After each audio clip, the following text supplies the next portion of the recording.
ਅਸੀਂ ਬਿਨਾ ਬੱਚੇ ਲਈ ਜੁੱਤੀ ਕੱਪੜਾ ਕੋਈ ਚੀਜ਼ ਨਹੀਂ ਹੈ, ਨਾ ਕੋਈ ਰਜ਼ਾਈਆਂ, ਨਾ ਕੋਈ ਚਾਰਪਾਈ, ਨਾ ਕੋਈ ਚੀਜ਼ ਨਹੀਂ ਹੈ ਸਾਡੇ ਕੋਲ।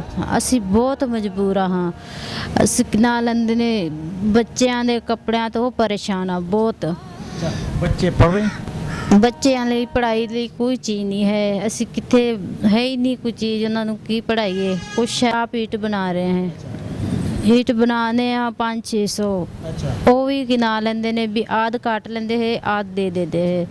ਉਹ ਨਹੀਂ ਉਹਦੇ ਨਾਲ ਵੀ ਖਰਚ ਘਰ ਦਾ ਪੂਰਾ ਨਹੀਂ ਹੋਤਾ ਹੈ। ਅਸੀਂ ਪੱਠੇ ਪਰ ਰਹਿੰਦੇ ਆ, ਇੱਟਾਂ ਕੱਢਨੇ ਆ। ਸਾਡੇ ਇੱਕ ਟਾਈਮ ਪੱਕਦੀ, ਇੱਕ ਟਾਈਮ ਨਹੀਂ ਪੱਕਦੀ ਹੈਗੀ। ਅਸੀਂ ਬਹੁਤ ਮਜਬੂਰ ਹਾਂ। ਮੇਰਾ ਬੰਦਾ ਬਿਮਾਰ ਹੈ, ਕੰਮ ਨਹੀਂ ਕਰ ਸਕਦਾ ਹੈ, ਗੁਜ਼ਾਰਾ ਨਹੀਂ ਹੁੰਦਾ। ਇੱਕ ਟਾਈਮ ਰੋਟੀ ਪੱਕ ਰਹੀ ਹੈ, ਇੱਕ ਟਾਈਮ ਨਹੀਂ ਪੱਕ ਰਹੀ ਹੈ। ਅਸੀਂ ਬਹੁਤ ਮਜਬੂਰ ਹਾਂ, ਸਾਡੀ ਇਮਦਾਦ ਕਰੋ। ਨਿੱਕੇ ਨਿੱਕੇ ਬੱਚੇ ਆ ਮੇਰੇ, 4 ਬੱਚੀਆਂ ਆ, ਨਿੱਕੀਆਂ ਨਿੱਕੀਆਂ ਛੋਟੇ ਛੋਟੇ ਆ। शौहर ने की बीमारी है? ਉਹ ਦਿਲ ਦਾ ਮਰੀਜ਼ ਹੈ, ਉਹਨੂੰ 2 ਵਾਰੀ ਫਾਲਜ ਹੋ ਚੁੱਕਾ ਹੈ। ਬਹੁਤ ਕਿਨਾ ਲੈਂਦੇ ਨੇ ਨਾ, ਵਿਚਾਰੇ ਕੰਮ ਨਹੀਂ ਕਰ ਸਕਦਾ। ਟਿੱਟਾਂ ਅਸੀਂ ਵੱਡੇ ਪੈ ਕੱਢ ਰਹੇ ਹਾਂ।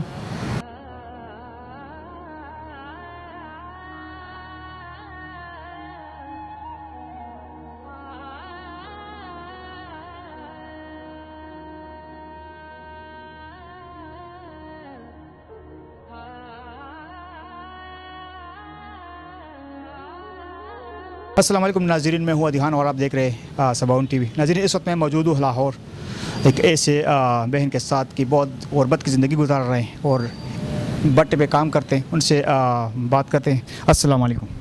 अस्सलाम वालेकुम। हाँ जी, ਅਸੀਂ ਪੱਠੇ ਪਰ ਰਹਿੰਦੇ ਆ, ਇੱਟਾਂ ਕੱਢਨੇ ਆ।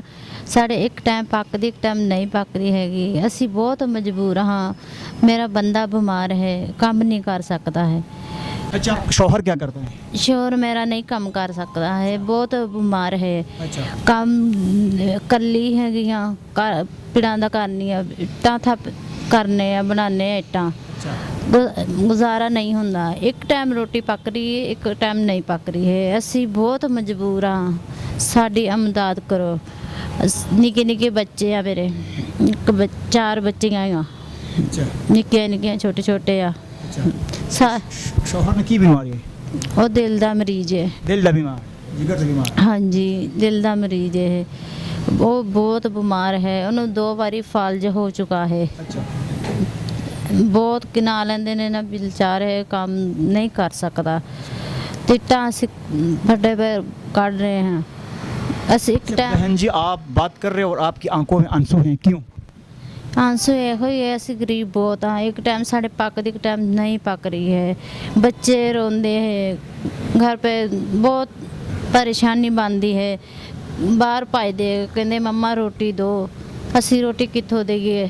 ਇੱਕ ਟਾਈਮ ਨਹੀਂ ਹੈ, ਇੱਕ ਟਾਈਮ ਕਿਸ ਟਾਈਮ ਹੁੰਦੀ ਦੇ ਦਿੰਦੀ ਆ। ਹਾਂਜੀ, ਕਰਜ਼ਾ ਹੈ ਭੱਠੇ ਪਰ ਵੀ। कितना कर्जा है? कर्जा है 2 लाख रुपए। 2 लाख रुपए। हाँ जी। तो मालिक क्या कर रहे हैं? मालिक कह रहे हैं काम करो। अच्छा। ਹੁਣ ਮੀਆਂ ਮੇਰਾ ਬਿਮਾਰ ਹੈ। ਅਸੀਂ ਮੈਂ ਕੱਲੀ ਜਣੀ ਕੰਮ ਕਿਆ ਕਰ ਸਕਦੀ ਹੂੰ। ਬਸ ਕਿਨਾ ਲੈਂਦੇ ਨੇ, ਕੋਈ 500-600 ਕੱਢਣੀ, ਉਹ ਵੀ ਕਾਟ ਲੈਂਦੇ ਹੈ। ਕਿਸ ਟਾਈਮ ਦਿੰਦੇ, ਕਿਸ ਟਾਈਮ ਨਹੀਂ ਦਿੰਦੇ। ਗੁਰਬਤ ਬਹੁਤ ਹੈ ਜ਼ਿਆਦੀ ਸਾਡੇ ਸੇ। ਹਾਂਜੀ, तो गुजारा कैसे चलते हैं? गुजारा है, चलता है। किस टाइम देते, किस टाइम नहीं देते। बस किस टाइम बच्चे खा लेते, किस टाइम बह जाते, रो लेते हैं। बस आरे ला लेंदा, किसी हमसाया को लै लेंदी आ। किस टाइम दे देंदे, कभी नहीं देंदे। भट्टी वाला आपके ऊपर कितना कर्जा है? फिर 2 लाख है। 2 लाख? हाँ जी। अच्छा। ਅਸੀਂ ਕਿਸ ਕੋਲ ਉਧਾਰੇ ਲੈ ਲਈਏ, ਫਿਰ ਮੁੜ ਤੇ ਉਹ ਵੀ ਤੰਗ ਕਰਦੇ ਹੈ, ਪੈਸੇ ਮਾਲਕ ਨਹੀਂ ਦਿੰਦੇ। अच्छा। ਅਸੀਂ ਬਹੁਤ ਮਜਬੂਰ ਆ। अच्छा। हाँ जी।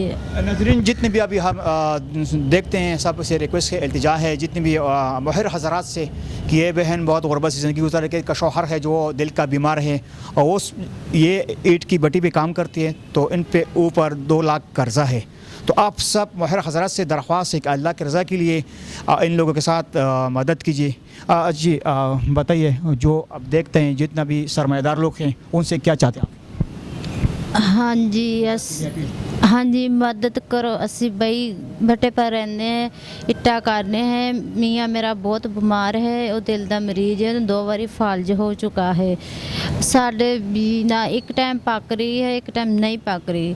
ਅਸੀਂ ਬਹੁਤ ਕਿਨਾ ਲੈਂਦੇ ਨੇ, ਗੁਰਬਤ ਹੈ ਸਾਡੇ ਤੇ ਹੈ ਹੀ ਨਹੀਂ, ਨਾ ਕੋਈ ਜੁੱਤੀ ਕੱਪੜਾ ਨਾ ਵਰਦੀ ਕੋਈ ਚੀਜ਼। ਹਾਂਜੀ ਅਸੀਂ ਹਾਂ ਭੱਟੇ ਤੇ ਇੱਟਾਂ ਕੱਢਨੇ, ਸਾਡੇ ਤੋਂ ਵੀ ਬਿੱਲ ਬਹੁਤ ਲੈ ਰਹੇ ਨੇ, काफ़ी सारा बिल लेंदे है, 4000 8000 महीने का लेंदे है। सानू वो भी ज़्यादा परेशानी वो बन जाती है।